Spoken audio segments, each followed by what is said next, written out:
Assalamualaikum warahmatullahi wabarakatuh. Bismillahirrahmanirrahim. Alhamdulillahirabbil alamin. Wal 'aqibatu lil muttaqin wa la 'udwana illa 'alal zalimin. Asyhadu an la ilaha illallah wa asyhadu anna Muhammadan 'abduhu wa rasuluh. Allahumma shalli ala sayyidina Muhammad tibbil qulubi wa dawaiha wa 'afiyatil abdani wa shifaiha wa nuril absari wa diyaiha wa ala alihi wa sahbihi wa barik wa sallim. Asbahna wa asbahal mulku lillahi walhamdulillahi la syarika lah, la ilaha illa wa ilayhi nusyur. Asbahna ala fitratil islam wa kalimatil ikhlas wa ala dini nabiyina Muhammad sallallahu alaihi wasallam wa ala millati abina Ibrahim hanifa wa ma kana minal musyrikin. Qala Allah ta'ala fil Qur'anil Karim, a'udzu billahi minasy syaithanir rajim. Wa idza sa'alaka 'ibadi 'anni fa inni qarib ujibu da'watat da'i idza da'an falyastajibu li wal yu'minu bi la'allahum yarshudun. Shadaqallahul azim.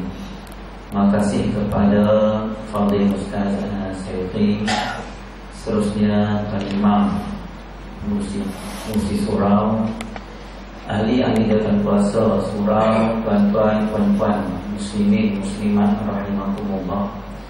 Alhamdulillah, kita panjatkan rasa syukur setinggi-tingginya kita kepada Allah Subhanahu wa taala.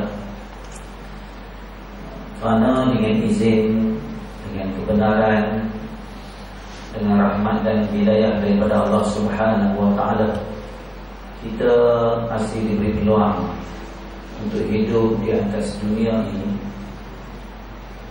Dan alhamdulillah, kita bersyukur setinggi-tingginya kita kepada Allah Subhanahu wa taala kerana kita juga diberi peluang untuk berada dalam bulan Ramadan pada tahun ini. Dan insya-Allah kesyukuran kita kepada Allah Subhanahu wa taala kita zahirkan melalui amalan-amalan kita. Kita zahirkan melalui usaha-usaha secara istiqamah untuk memantapkan akidah kita.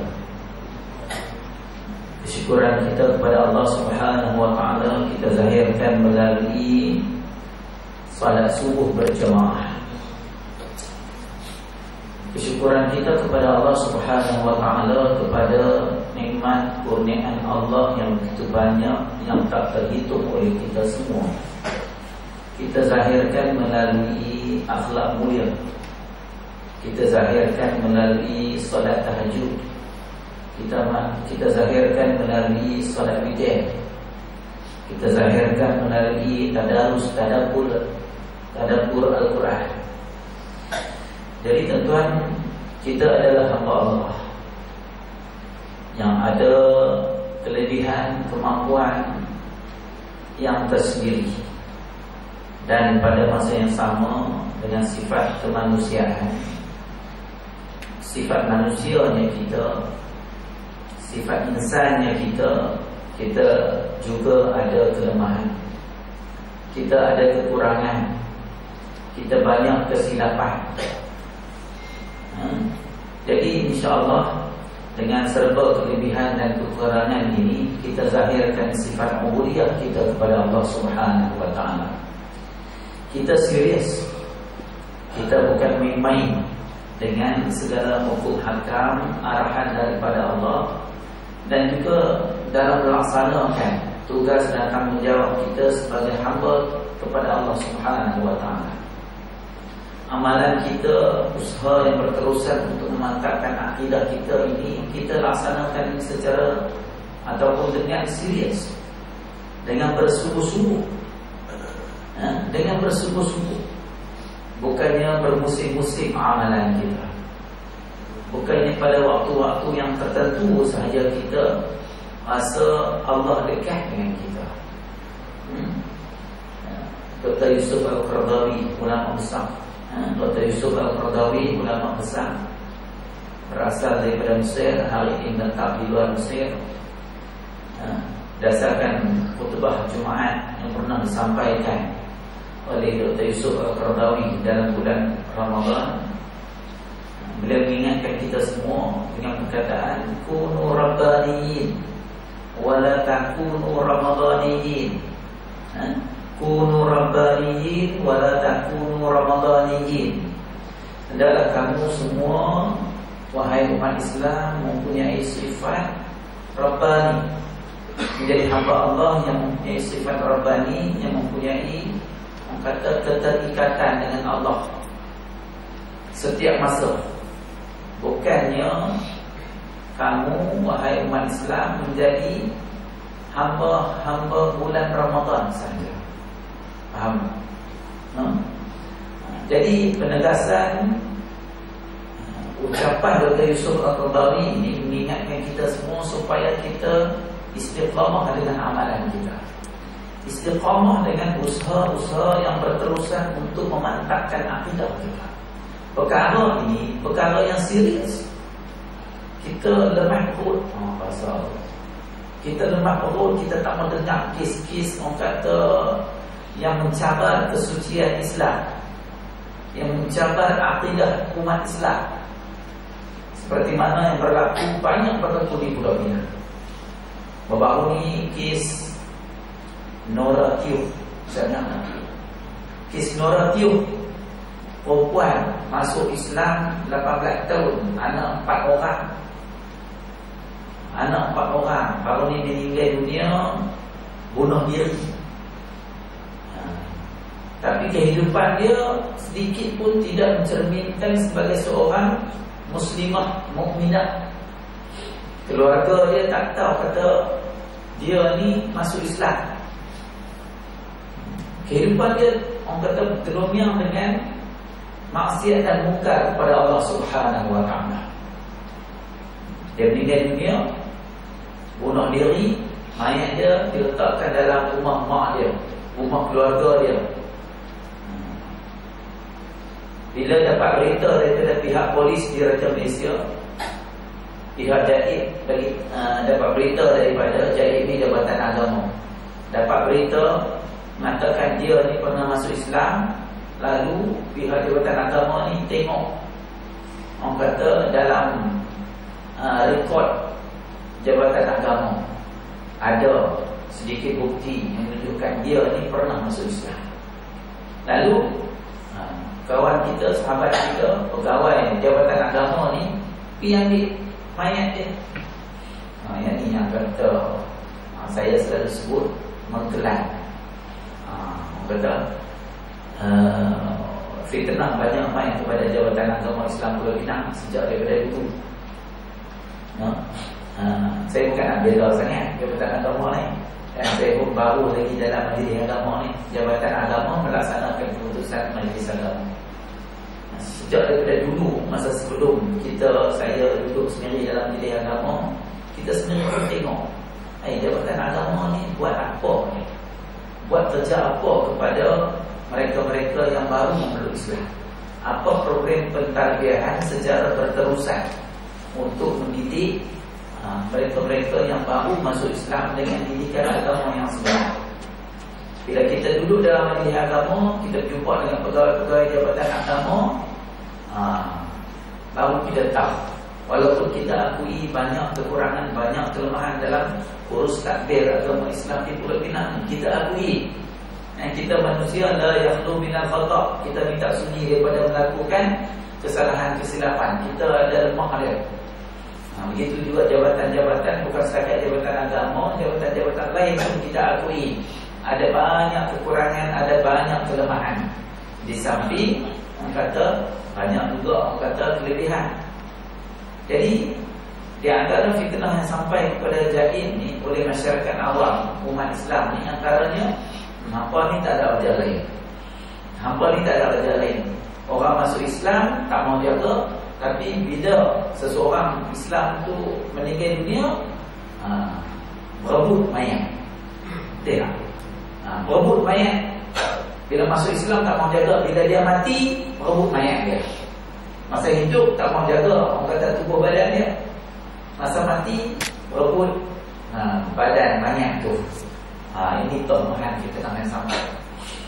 Sebenarnya Jabatan Agama, Majlis Agama ada program unit ukhuwah di bawah kata Jabatan Agama Islam Negeri Pinang. Ada di Matang tu Gelam ni ada rumah transit untuk mualaf ataupun orang yang baru masuk Islam. Kita sentiasa berusaha daripada dulu, apatah lagi hari ini cuba memantapkan kata program-program dalaman untuk mentarbiyah mendidik orang yang baru masuk Islam. Dulu orang panggil convert, hari ini orang tak panggil convert, orang panggil revert. Mereka kembali kepada agama yang fitrah. Kan? Jadi ini kes noratio. Saya sebut di mana-mana, kita lemah perut bila main cerita macam ni, sampai kepada kita berlaku dekat dengan kita. Masuk Islam tapi tidak beramal dengan Islam. Jadi mayat dia diletakkan dalam rumah mak dia. Ustaz Malik, tuan-tuan bisa dengar pun, Ustaz Malik ni dia salah seorang pegawai di unit ukhuwah yang jaga kata orang yang baru masuk Islam. Jadi Ustaz Malik ni dia amanahkan oleh pegawai atasan untuk pergi ambil mayat noratio ni. Dia ni Ustaz Malik ni pun adalah orang yang asalnya bukan Islam. Dia orang Sabah. Sebelum ni dia agama lain, tak ingat agama apa, agama Kristian kalau tak silap saya.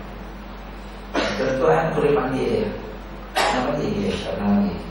Bagi dia. Main bagi ceramah, cerita pengalaman dia dalam program pentarbiyahan mualaf ni, ataupun orang yang nak berjinak-jinak dengan Islam ataupun yang baru masuk Islam. Jadi Ustaz Malik ni PMB bincang oleh apa semua, bawa polis apa semua, PMB mayat di dalam PTI di hospital. Oleh kerana keluarga noratio ni ambil buah, dia bawa kes di mahkamah. Lalu dibicarakan di Mahkamah Tinggi Syariah. Dibicarakan dalam perbicaraan itu ni Mahkamah Tinggi Syariah ni, maksudnya hakim Mahkamah Tinggi Syariah tentulah orang Islam. Tentulah orang Islam. Bicara, dalam bicara tu pihak Jabatan Agama tidak berupaya mengeluarkan, menunjukkan, mengeluarkan bukti yang kukuh mengatakan noratio ni pernah masuk Islam. Ni al-bayyinah al-muhtadi.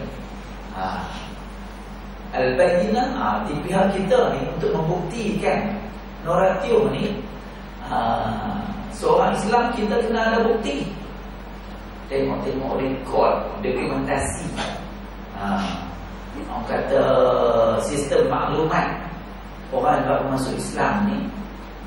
Saya terang bagi kita tak ada rasa malu, walaupun kita duduk dalam majlis agama. Amat teruk bahasa dia, amat teruk rekod dia. Kad noratio masuk Islam tu tidak bertarikh. Kad dia masuk Islam itu tidak bertarikh. Dokumentasi yang kata saksi-saksi lah apa semua tu orang kata tidak lengkap dalam proses dia masuk Islam 18 tahun dulu tu. Jadi dokumen itu ditunjuk kepada hakim. Akhirnya hakim putuskan dokumen yang ada, yang dikeluarkan, yang ditunjukkan oleh pihak Jabatan Agama ini tidak cukup untuk membuktikan. Tidak cukup untuk membuktikan bahawa noratio ini pernah masuk Islam. Akhirnya dia diisytihar bahawa dia tidak Islam daripada awal. Lalu dia dikebumikan ikut agama Taoism. Dia dibakar di Jalan Batu Gantung sana. Ini yang kata mengkelan ni. Mengkelan maksudnya kita akui dia pernah masuk Islam, tapi documentation tidak cukup untuk membuktikan dia masuk Islam. Hakim yang berbangsa Melayu, beragama Islam, atas keadilan. Siapa-siapa jadi hakim pun bukan yang kata menyembelahi orang bukan Islam ataupun menyembelahi tidak menyembelahi orang Islam, tidak. Inilah apa yang berlaku hari ini. Kita tak salah siapa-siapa. Hari ini sudah sampai masanya kita orang kata perlu mantapkan akhirat kita. kita perlu perkukuhkan, perkasakan orang kata ilmu akidah kita. Kita tak mahu dengar orang main agama masuk Islam hanya kerana perkahwinan. Pihak jabatan agama panggil dia main ikuti orang kata program tarbiyah, tak mahu main. Kadang-kadang isteri yang baru masuk Islam teringin nak belajar agama, tapi dihalang oleh suami Melayu Islam. Apa berlaku? Sebelum ni kes, okey ni kes apa Noratio. Sebelum ni kes Fatimah Tan. Saya dengar lah. Yang wakili kes Fatimah Tan pun kawan saya juga, Ustaz Jalani kan. Tapi kira macam tu lah. Kes Fatimah Tan menjadi presiden, menjadi contoh oleh kerana dia masuk Islam. Bukannya orang kata tujuan, tapi ada tujuan yang sebenar, tetapi ada kepentingan. Akhirnya diputuskan dia pun tidak Islam. Kes Fatimah Tan.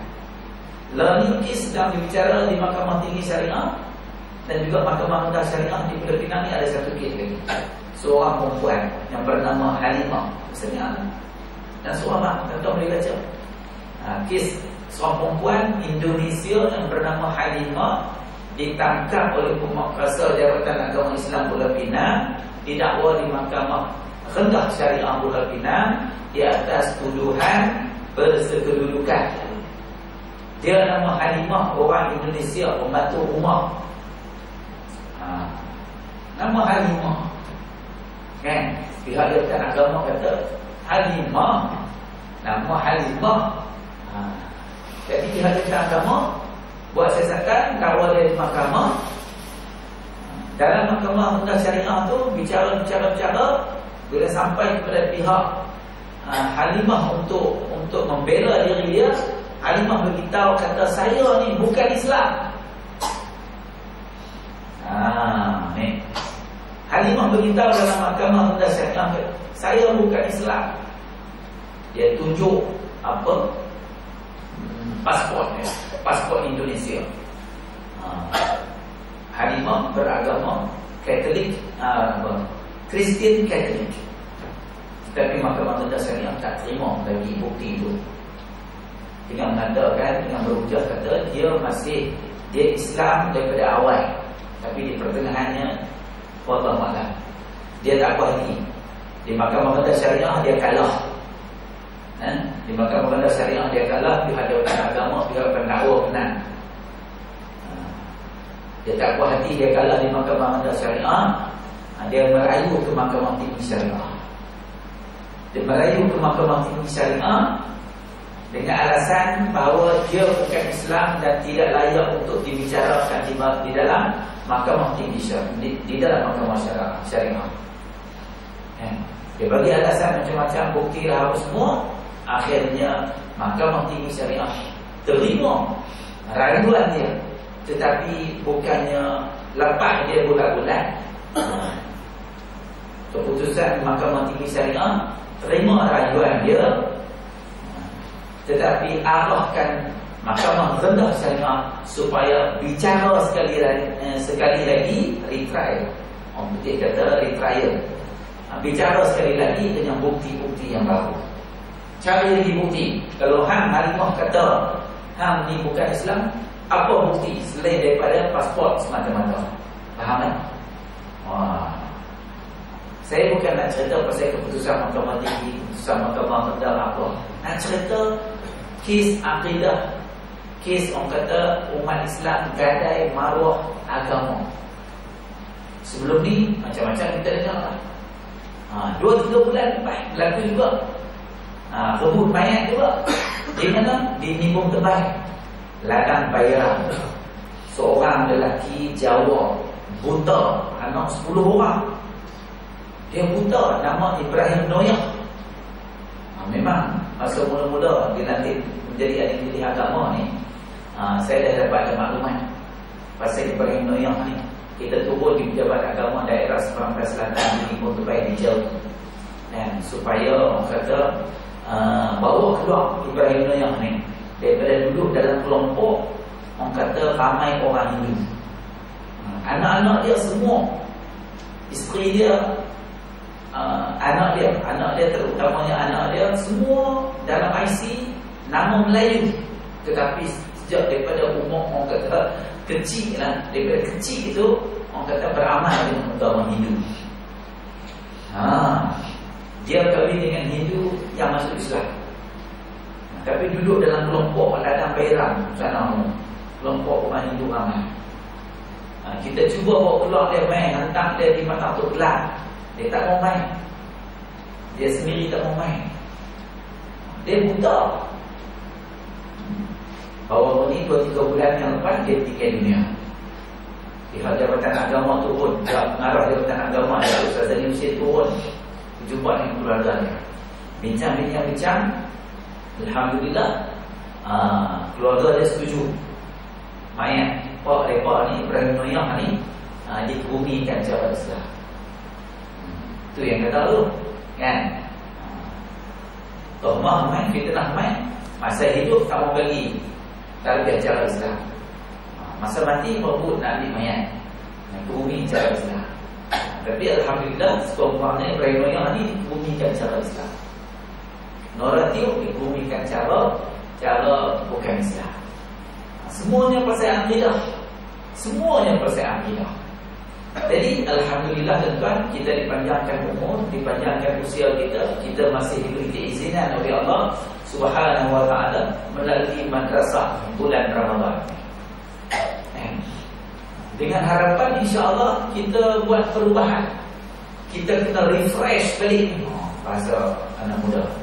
Tak ada cara lain, tak ada alasan lain, no excuse, no option.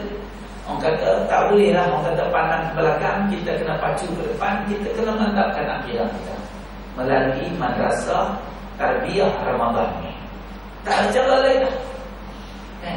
Ambil apa yang Dr. Yusuf Al-Qardawi beritahu kepada kita, supaya kita istiqamah dengan amalan kita. Kita nak apa yang kita buat dalam bulan Ramadan ni, kita juga buat di luar bulan Ramadan. Kita bukannya main-main dengan hukum-hukum Allah Subhanahu wa ta'ala. Bila Allah kata di dalam Al-Quran, wa idza sa'alaka ibadi anni fa inni qarib, dan apabila ditanya kepada engkau wahai Muhammad oleh hamba-hamba aku pasal aku, engkau jawab wahai Muhammad kepada mereka, bagi tahu kata aku ni Allah ni qarib. Allah ni dekat dengan hidup kita. Allah dekat dengan diri kita. Allah bukan wujud hanya dalam bulan Ramadan. Ini muhasabah kita ni. Ini murajaah ulang kaji kita. Kita nak refresh, kita nak rindu balik ayat-ayat Al-Quran. Kita nak bertadabbur, orang kata dengan Al-Quran, bukan hanya setakat bertilawah, berlagu, bertaranum dan sebagainya dengan ayat Al-Quran ini, tetapi kita nak ambil, nak proses isi kandungan Al-Quran, kita nak apply, kita nak laksana. Kita lemah perut dengan kes Noratio, kita lemah perut kes Fatimah Tan, kita lemah perut dengan cerita kes Halimah, kes Ibrahim Noyah, apa semua ni. Faham tak? Ngantuk orang tak balik. Semalam tak ada bola pun. Ada bola pun? Tak ada. Ustaz tak tahu. Alhamdulillah. Malam ni dah. Malam ni dah. Malam ni dah. Malam ni Brazil kan? Dapat 3. Brazil lawan Holland lah. Dia tak tahu pasal. Selingat. Bola ni opening ceremony bola sepak Piala Dunia baru-baru. Majlis perasmian bola sepak baru ni malam ni 10 sampai. Penutup bola sepak Piala Dunia tahun ni yang berlaku dalam bulan Ramadan ni adalah orang kata di ambang nuzulul Quran. Dia. Kalau masa perasmian bola sepak dulu, bola sepak Piala Dunia baru-baru ni 15 hari ataupun 20 hari lepas, masa tu perasmian dia bawa penyanyi apa nama Ustaz Jennifer Lopez. Buat tak tahu lah. Jennifer Lopez, Pitbull ni semua penyanyi tak senonoh, mengaku tak tahu nak abang lah. Tak menutup mereka bawa siapa. Bawa siapa? Penyanyi yang bernama Shakira. Shakira asal Afrika Selatan. Boyfriend dia pemain bola Spanyol. Spanyol pun kalah awal balik awal. Tu. Ada sakingan nampak mentu. Serta bola tak puas sikit. Tu Shakira lagi sangat, lagi teruk daripada orang teruk daripada ni. Kan? Dia amak nuzul Quran, closing ceremony ni. Ini juga ada ujian jugaan. Orang kata sekurang-kurangnya kepada anak-anak muda ni. Puasa Ramadan pada tahun ini. Puasa Ramadan pada tahun ini. Jadi tuan-tuan muslimin dan muslimat rahimahumullah, tak ada cara lain, tak ada alasan kita perlu mantapkan akidah kita. Innal ladzina qalu rabbuna Allah tsumma istaqamu tatanazzalu alaihimul malaikatu alla takhafu wa la tahzanu wa abshiru bil jannah allati kuntum tu'adun. Surah Al-Furqan. Furqan. Tengok boleh. Kita boleh lupa Melayu dah lupa apa-apa. Saya kata dia kembali ingat saya tak beritahu. Allah kata dalam Al-Quran ni, kita ambil Al-Quran hari ni. Allah kata dalam Al-Quran, innal ladzina qalu rabbuna Allah. Perkataan rabbuna Allah ni maksudnya akidah Tuhan kami Allah. Maksudnya kita perlu mantapkan akidah kita. Jadikan Ramadan ini untuk mantapkan akidah kita, supaya amalan kita bukan hanya dalam bulan Ramadan sahaja. Ini kita kata dekat kita tak kata ke orang lain. Kita nak penyah diri kita. Innal ladzina qalu rabbuna Allah tsumma istaqamu. Siapa-siapa yang istiqamah dalam usaha meningkatkan, memperkasakan akidahnya kepada Allah, tatanazzalu alaihimul malaikah. Allah hantar malaikat jaga hidup dia. Allah hantar malaikat jaga hidup dia. Ni siapa tak mahu ni hidup kita ni malaikat jaga kita. Saya selalu bagi contoh kawan seorang, dia ada label baik. Dia ni tak bawa baik. Dia bawa baik. Dia bagi kita 30 tahun lebih. 30 tahun lebih dia bawa baik pulang alik di Kuala Lumpur. Dia beritahu kepada saya, Ustaz, masa masing-masing banyak benda, banyak perkara yang kita bincang, banyak tajuk yang kita bincang. Cara-cara tu dia beritahu, saya dulu masa baca dari Bapak ni, yang ulang di Kuala Lumpur ni, selama 30 tahun lebih ni, tak pernah sekali pun aksiden kemalangan. Hebat. Ni 30 tahun kita bawa basikal ke foto pun kadang-kadang tak duduk dalam kampung pun boleh aksiden. Dia ulang alik di Kuala Lumpur. Dulu masa belum ada highway, jalan duduk lagi sakan, mungkin merah lah apa semua tu. Dia kata tak pernah aksiden. Jadi saya pun celahlah, saya takut dia main perasaan lagi dalam diri dia. Takut dia takabur ke riak ke apa ke. Saya celah cepat. Alhamdulillah, ni Allah jaga hang ni. Allah jaga hidup hang ni. Allah hantar malaikat seorang jaga hang. Sehingga kat hang ulang alik 30 tahun di Kuala Lumpur dengan Pah Express hang tu, sekali pun tak pernah aksiden. Allah jaga hang. Macam tu lah. Allah jaga hidup kita kalau kita istiqamah dengan akidah kita. Ni poin yang saya nak sebut pada bagi istiqamah, konsisten, buat secara berterusan, amalan secara berterusan. Tak mahu hanya wujud dalam bulan Ramadan sahaja. Itu contohnya. Bila kita istiqamah, malaikat dihantar oleh Allah jaga hidup kita. Ni kita kena percaya, kita kena yakin. Ini ayat Al-Quran. Ini ayat Al-Quran. Apatah lagi kita baca dalam surah Al-Baqarah tadi, ayat 186. Sebenarnya ada kaitan dengan bulan Ramadan. Wa idza sa'alaka 'ibadi 'anni fa inni qarib. Allah beritahu, kata dia dekat dengan kita. Bila Allah dekat dengan kita, dengan ayat Al-Quran yang saya bacakan tadi, supaya kita istiqamah dengan akidah